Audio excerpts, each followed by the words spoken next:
Hey, everybody out there in YouTube land. Welcome once again to the Elvis Nation. I am your host, Brent, also known as the Reactioneer, just a guy trying to still get his piece of the piece. And I'm Leon Smith from the Ultimate Elvis channel by Leon. So this week we're going to cover Elvis's 1957 movie, Jailhouse Rock. So after each of the songs within Brent's reacted to each of the songs within the movie, then I'll come back in and give you a little bit of trivia regarding the recalling information and any other bits and pieces that might be of interest. So before we start, let's talk about the movie itself. So it's Elvis's third movie overall, and it's considered by many as being the quintessential rock and roll movie. And its status is such that in 2004 it was selected for preservation by the US's National Film Registry. The movie itself is like many of the great Hollywood musicals, in that it has a wafer-thin plot, and it's the musical numbers which take precedence, meaning that the movie will live or die purely on its musical content. In the case of Jailhouse Rock, however, there would never be any such concerns, as every single song contained within the movie is an absolute classic, a feat that no Elvis movie managed before or after this particular film, although 𝐭𝐡𝐞𝐫 does come very, very close. The plot of the movie itself is a variation on the theme of good guy goes to prison for an uncharacteristic moment, in this case manslaughter defending a woman's honour, and just before becoming a success after release, but the storyline is essentially just a means of linking the musical numbers together. And unlike many other musicals, of which Elvis has seemed to suffer more than most, the musical numbers all take place at credible times and places, not just the main character bursting into song in the street or another obscure location. The movie's defining moment is without doubt the timeless classic Jailhouse Rock, which is performed as a production number under the guise of a taping for a television broadcast. And what that does is it allows for considerable flexibility in how the song is performed. But we'll get more into that as we do the collaboration. So the movie and the song were the first collaboration between Elvis and legendary rock and roll writers Jerry Leiber and Mike Stoller. And from the outset, it really didn't seem like a match made in heaven. When the suggestion was made to the duo that they get involved in the movie, they couldn't have been less enthused, as they were sure that this country kid would be musically ignorant, not to mention too spoiled to do some real work. However, when Elvis arrived at the studio, this presumption seemed to them to be justified, as he entered with his entourage, which included George Klein. However, Elvis's legendary southern charm and politeness started to win them over almost immediately, and when he began to discuss his musical knowledge, the admiration was compounded further and rocked both Jerry and Mike back on their heels. So the film actually contains 7 songs, and all but the first, One More Day, was performed by Mickey Shaughnessy, a song, of course, that's not Elvis, so we won't include in this, because all they were written sung by Elvis, and 4 written by the aforementioned rock and roll legends Jerry Leiber and Mike Stoller. And so one of the most famous and successful collaborations in music history was born. Back to you, Brent. Okay, thank you very much, Leon.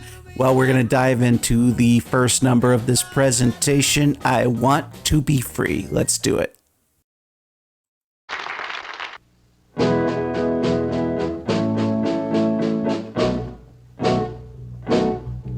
There's no joy in my heart, only sorrow,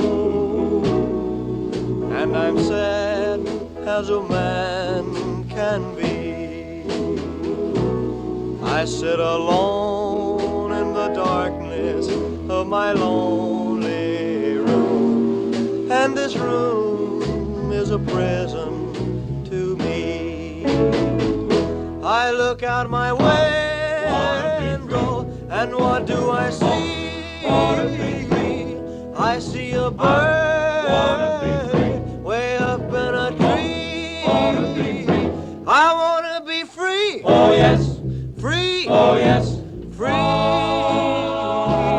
want to be free, like the bird in the tree. Want to be free.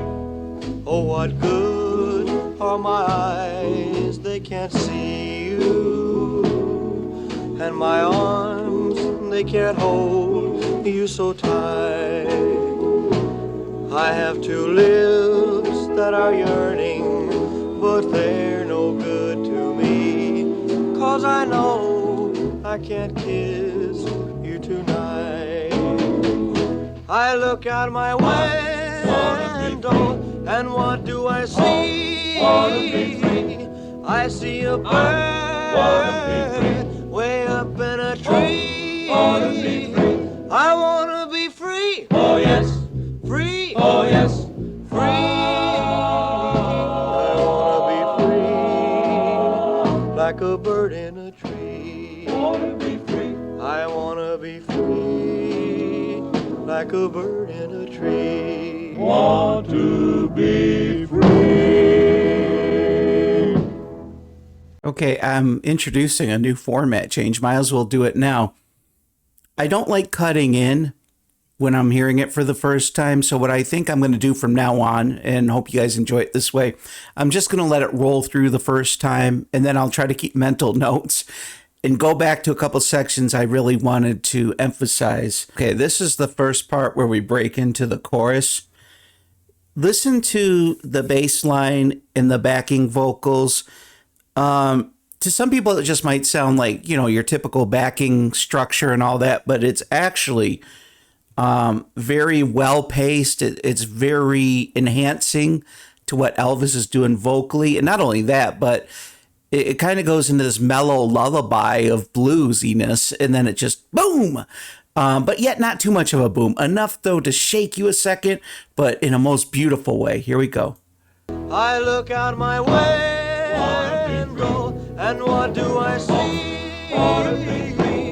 I see a bird way up in a tree. I mean, that's just a perfect complementary aspect to it, and I just I just love that transition. It was a little subtle, but yet enough to deliver the punch it was trying to, you know, get you. Okay, this second part that I arrived at, this almost sounds like, you know, it goes from this kind of lamenting kind of, but there's a slight tinge of like a gospel feel. That's what hit me when I first listened to it. Here we go. I have two lips that are yearning, but they're no good to me. I mean, that sounds like just the melody and the rhythm. It kind of came straight from the hymnal playbook. And that's just to me. But like I said, it's all in the ears of the beholder. Wow, just what a way to start off a presentation. Ooh, gotta shake off the goosebumps. So what I'm gonna do while I go and take that cold shower to kind of remove that fiery Elvisness from my soul, I'm gonna turn it over to Leon Smith. Leon, it's all yours, sir. So technically speaking, I Want to Be Free is actually the second song within Jailhouse Rock. But we're going to leave Young and Beautiful, which was the first song you heard, to the end, when what we'll do is we'll do all three versions together, and then we can do it on that way rather than split it into three different versions. So let's talk about I Want to Be Free. So as I said, it was the second song featured in the movie, and it was used as a song which Elvis sings during the variety TV programme which had been broadcast from the prison. And although the song itself lasts for around 2 minutes and 5 seconds, only a minute or so was featured within the movie itself, which is why you had it fade out in the video there. Now, both the record and movie versions of the song were recorded by Elvis on the 3rd of May 1957 at Radio Recorder Studio 1 in Hollywood. And often when different masters are chosen for the movie and by RCA themselves, it's simply a case of choosing an alternate take. However, in this case, Elvis undertook 2 completely different recordings for both versions. However, in neither case was a suitable master achieved, so both movie and record masters required composites to be made. Now, the recording process for the movie version was undertaken first, and from the 13 takes, a composite was made using parts of take 10, 12 and 13, and this achieved the MGM movie master. But in regards to the record version, RCA originally chose the final take as the master, but this 11th take would become the alternate master. A new master was created by recording a new ending and splicing this onto the alternate master. Thank you very much, Leon. We're now going to move on to the second track in this presentation, Don't Leave Me Now.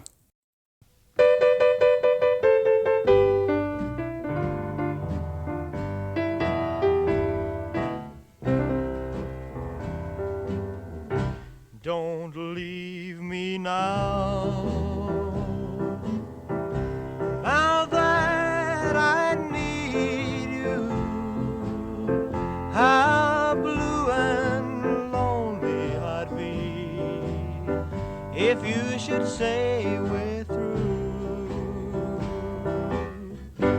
Don't break my heart. This heart that loves you. Man, it's awful. There'd just be Do I sound like that? for me if you should leave me now. It's not awful.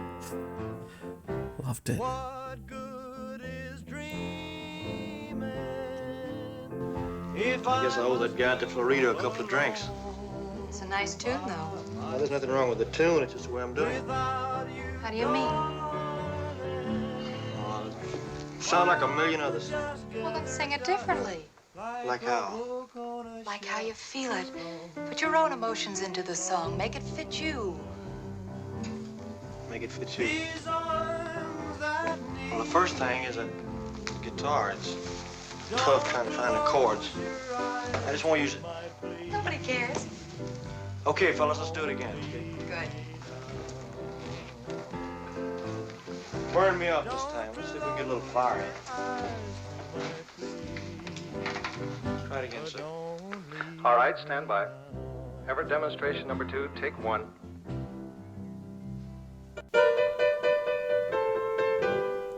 And here I thought the first go around was good, so this must even be 20 times better. don't leave me now. Don't leave me now. Now that I need you, how blue and lonely I'd be if you should say we're through. Don't say we're through. Don't break my heart. Don't break my heart. This heart that loves you, there'd just be nothing for me if you should leave me now.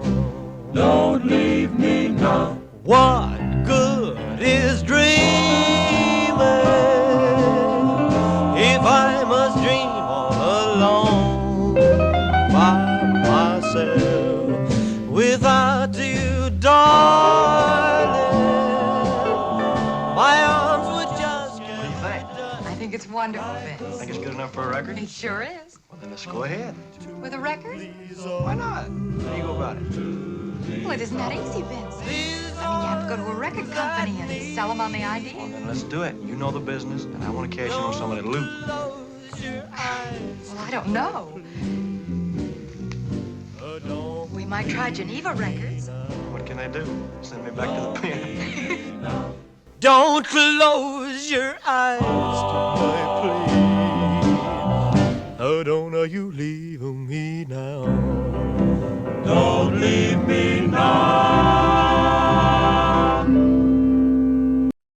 Okay, a couple things I wanted to point out. There's something about the way he delivers this line that is just so Elvis iconic greatness. It's just like no one else could have sold that. And it's not even like one of those standout things. It's just the way he says like burn me out, fire and all that. I mean,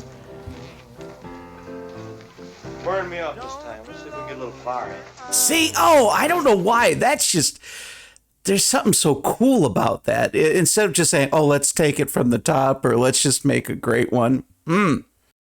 Okay, one of the other points I wanted to go over again was just how the guitar, I mean, it just was very subtle, but it added so much.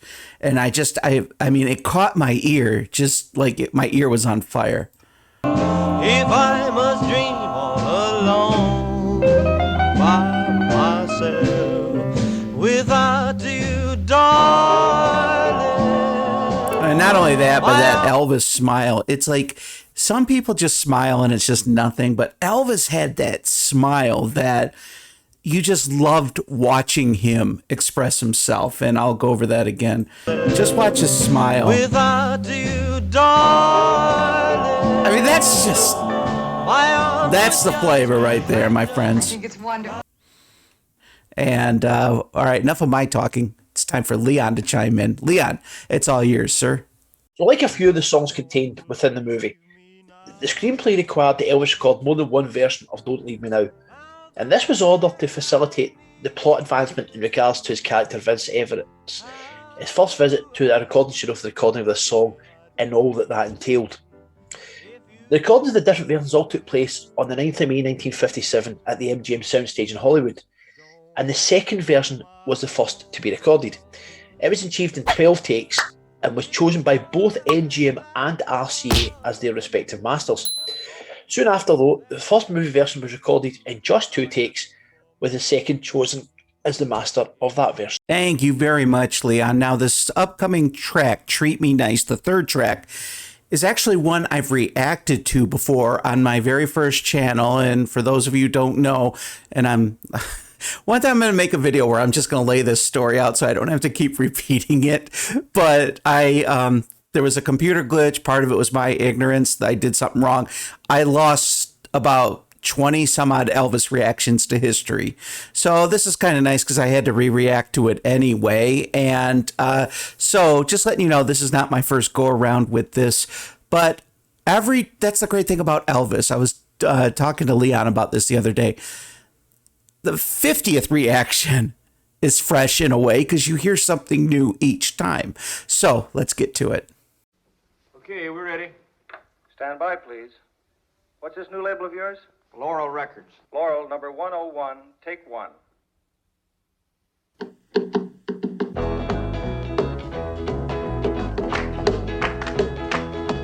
When I walk through the door, baby, be polite.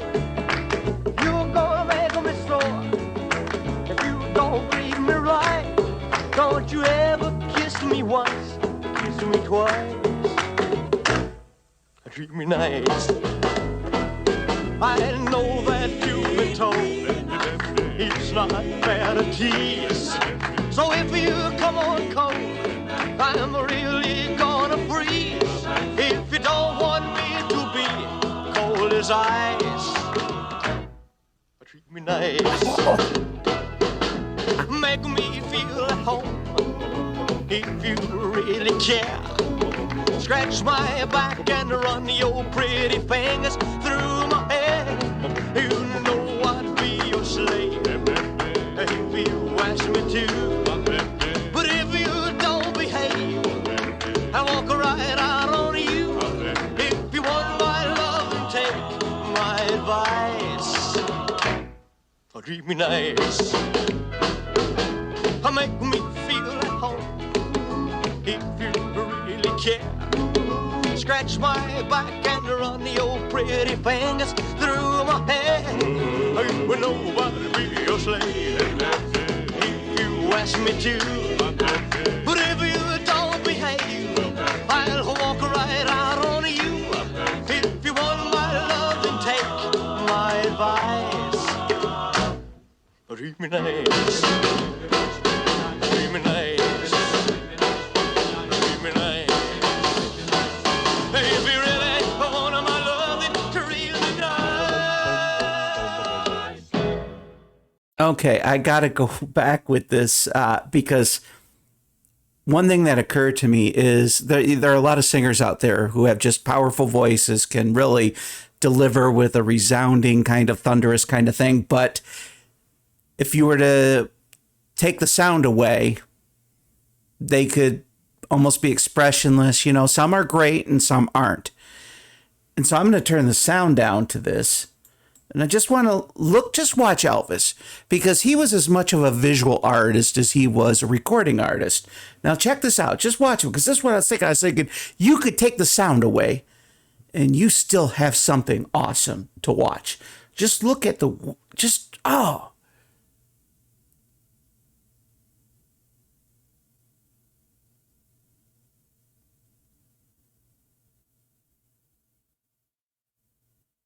It's like an aura. It's just emanating.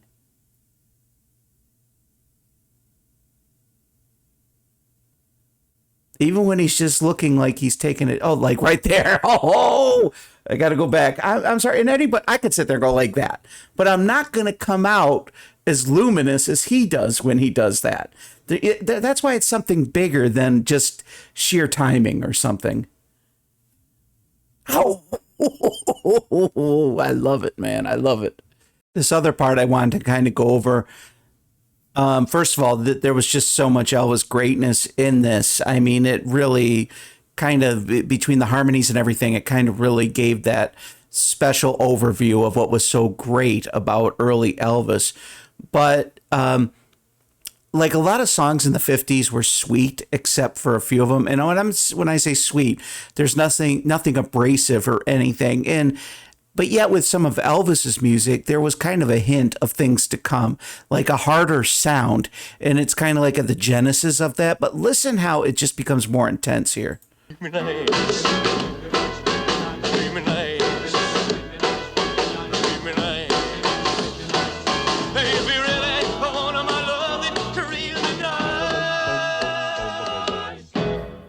Leon, I'm going to hand it off to you because I'm starting to trip over my own words here. It's all yours, sir. The closest that most of us ever got to having an idea of what it was to see a young Elvis in the recording studio as he laid down some of those classic 50s tracks was what you've just seen when Elvis did Treat Me Nice in the movie. Because it gave us a glimpse of what it may have been like as Elvis's character Vince Everett is seen in the same recording studio on two separate occasions. Now, while the first of these sees Vince shot a self-confidence and recording a demo record when he did Don't Leave Me Now, the second sees him cut a record intended for sale and now sees Vince in complete control of the situation.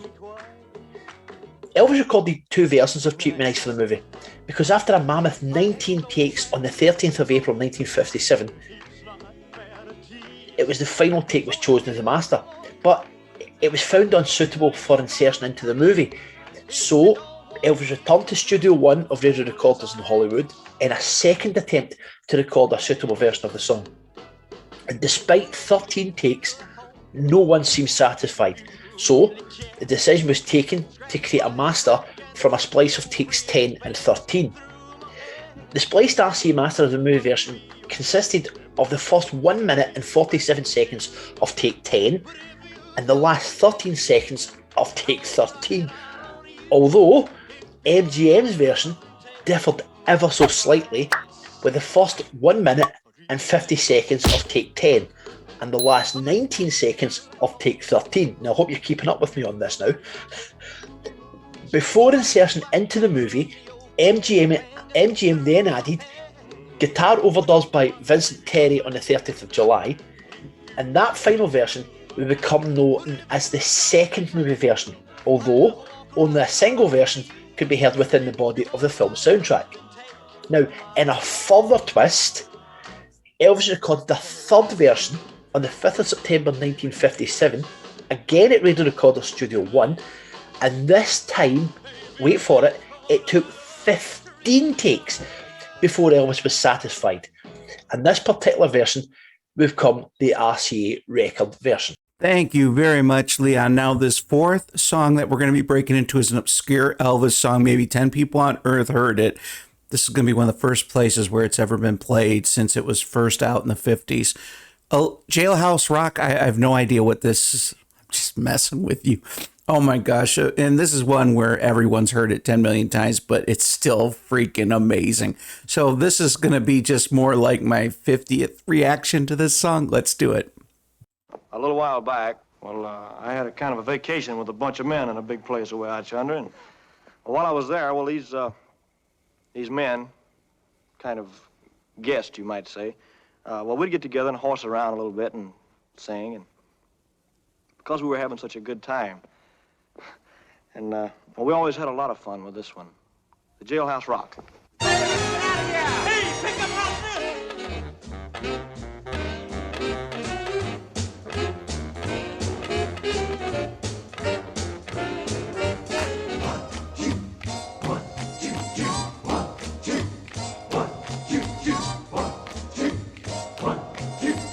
Walking through a party in the county jail. The prison band was there, they began to wail.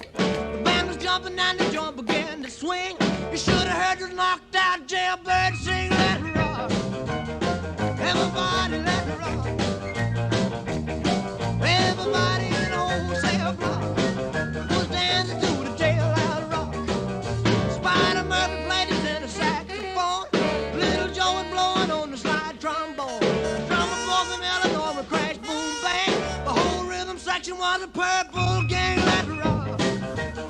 Everybody, let's rock. Everybody in old cell block was dancing to the jailhouse rock. Number 47 said to number 3, you were the cutest jailbird I ever did see. I sure would be delighted with your company. Come on and do the jailhouse rock with me, let's rock. Everybody, let's rock. Lay it on me, daddy-o. Everybody in old cell block was dancing to the jailhouse rock, rock, rock, rock.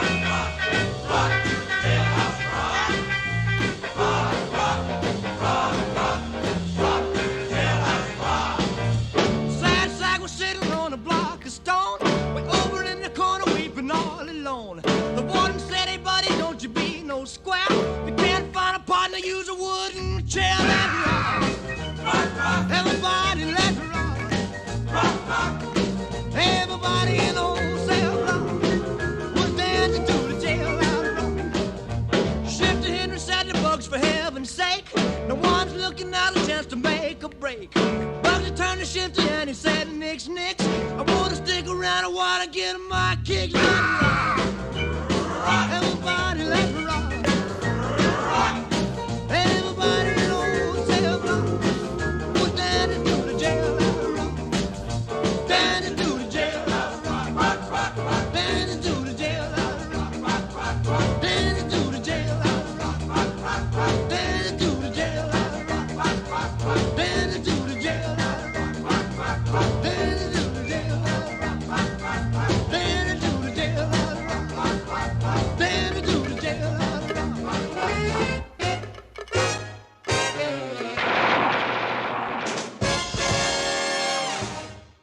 Whew. Wow, this was a workout. Leon, it's all yours. So as I mentioned in the intro, the movie's defining moment is without doubt the timeless classic Jailhouse Rock, and it's performed as a production number under the guise of a taping for a television broadcast.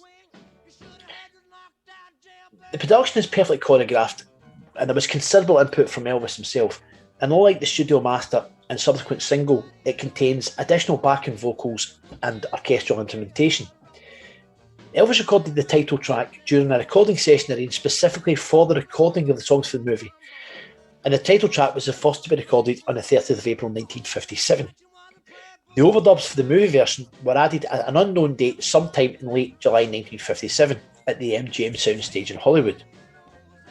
Now, I'm just going to give you a quick quote from Ernst Jorgensen's book, A Lifetime in Music, because he says, Jailhouse Rock became the centrepiece of the session. Later, DJ Fontana confessed that the intro he and Scotty came up with was copied from a 40s swing version of the Anvil Chorus.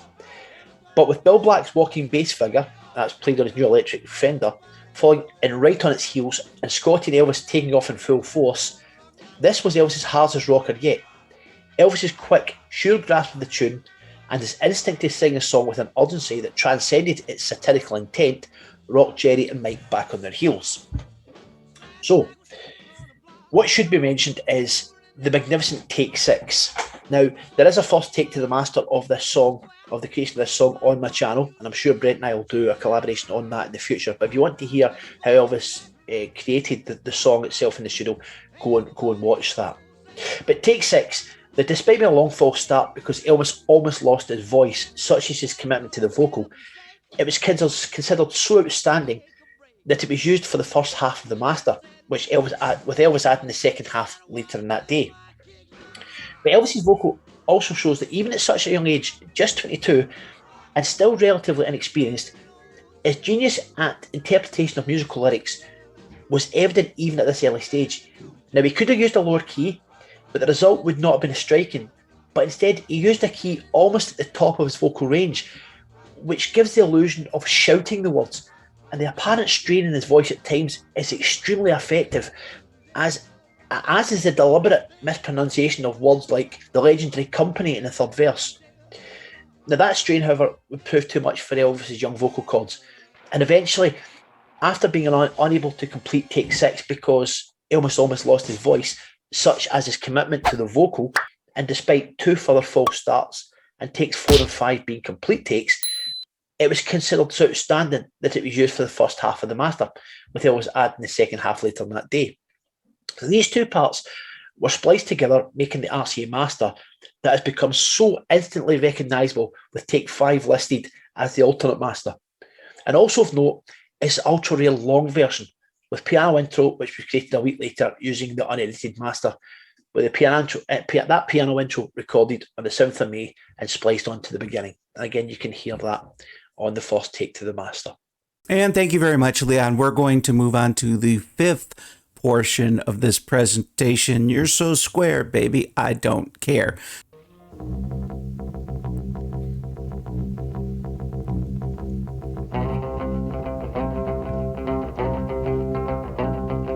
You don't like crazy music, you don't like rockin' bands, you just wanna go to a movie show and sit there holding hands. You're so square, baby, I don't care.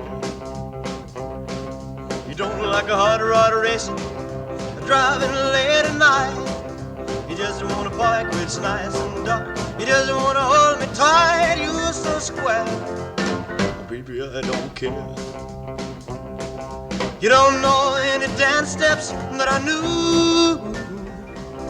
No one else can love me like you do. I don't know why my heart flips, I only know it does. I wonder why I love you, baby. I guess it's just because you're so square. Baby, I don't care. Baby, I don't care. Baby, I don't care. Baby, I don't care.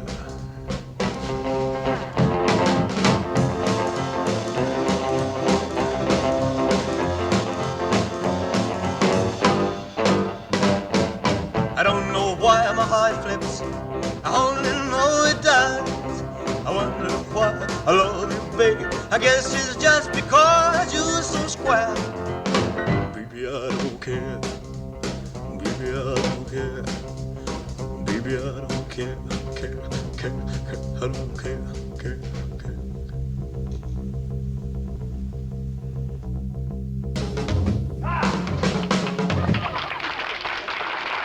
All right, we're going to turn it over to Leon. Leon, it's all yours, my friend. So if you've got this far, then you're probably beginning to realise that many of Elvis's movie songs went through a rather convoluted route in order for a movie or an RCA master to be achieved. And the song You're So Square, Babe, I Don't Care from the movie is one such example. Because on the 3rd of May 1957, in Studio 1 of radio recorders in Hollywood, the rhythm track was laid down, and that in itself took 16 takes to achieve. Remember, there's no Elvis on that, that's just the band. So later that same day, Elvis laid down a vocal overdub, and out of 4 takes, only the first was a complete take, and that even was not deemed suitable for a master take. So Elvis returned to the studio, this time at MGM 5 days later, and the 6th and final take was chosen to be the RCA master. However, for insertion into the movie, MGM, in their wisdom, decided to put Elvis' vocal on the left channel and the instrument track on the right, but with neither at the same volume. So the result of this means that an attempt to listen to this version is an ordeal in itself, as it just sounds very uncomfortable, particularly through headphones, and it spoils a quite superb song. Therefore, in the video that you've just seen, the re-editing has been done using the RCA master, as the sound is better on the ears and more balanced. And thank you very much, Leon. Oh my gosh, here comes the melancholy of it all. You're enveloped within this Elvis consciousness for this special, but then you got to reach the final song in the presentation, and you know that you're going to be catapulted back into the world in which you reside after, and it's bittersweet. And so this is really interesting here because it says that Young and Beautiful, this is a composite of all 3 movie versions that Leon put together, and I reacted to one of them, so this should be really interesting. All right, without further ado, let's get into it. You're so young and beautiful, and I love you so. Your lips so rare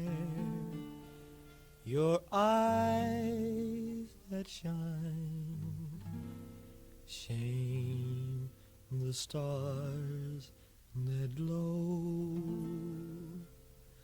So fill these lonely arms of mine and kiss me tenderly.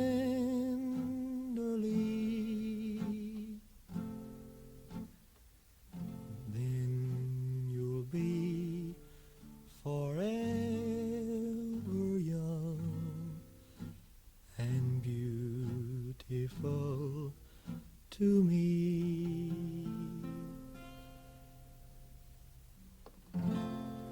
You're so young and beautiful, and I love you so. Your lips so rare, your eyes that shine, shame the stars that glow. Just don't let me interrupt you, mister. I won't. So fill these lonely arms of mine and kiss me. Oh, it's so sad what happened to her. Then you'll be forever young and beautiful to me.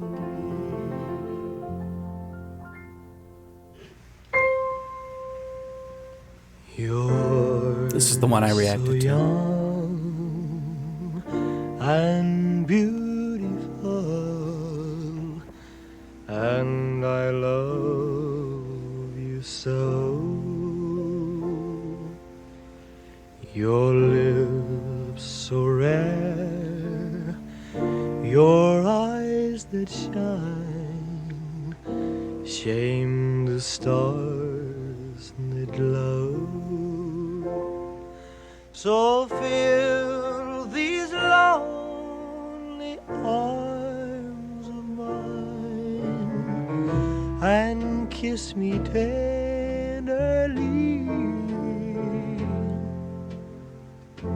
Then you'll be forever young and beautiful to me. You're so young and beautiful, you're everything I love. Your angel smile, your gentle touch are all I'm dreaming of. Oh, take this heart I offer you and never set me free. Then you'll be forever young and beautiful to me.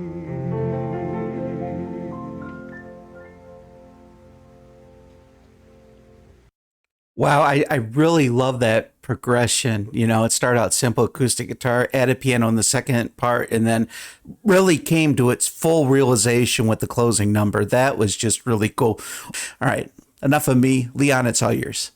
So now we've got to what was the first and the last song in the movie, Young and Beautiful, written by Abner Silver and 𝐼𝐻𝐿, which was first heard immediately after One More Day.